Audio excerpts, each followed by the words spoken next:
ব্যাপারটা এরকম না যে আমি কাউকে ছাড়া একা চলতে পারবো না, কারণ একা চলা আমার অনেক আগের অভ্যাস, আর আমি একাই যথেষ্ট।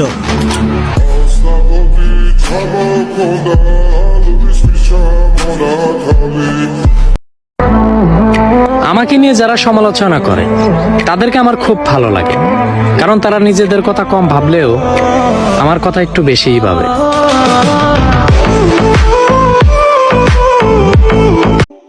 বাবার টাকা নাই তাতে কি হয়েছে, একদিন টাকা ইনকাম আমি করব।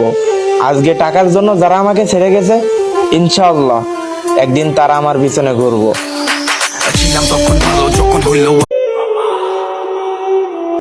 বাবা, তুমি শুধু আমার জন্য একটু দোয়া কইরো, একদিন তোমার স্বপ্ন পূরণ করব। তোমার এই মূর্খ অশিক্ষিত ছেলেটাও একদিন পুরো পরিবারের দায়িত্ব কাঁধে নিবে।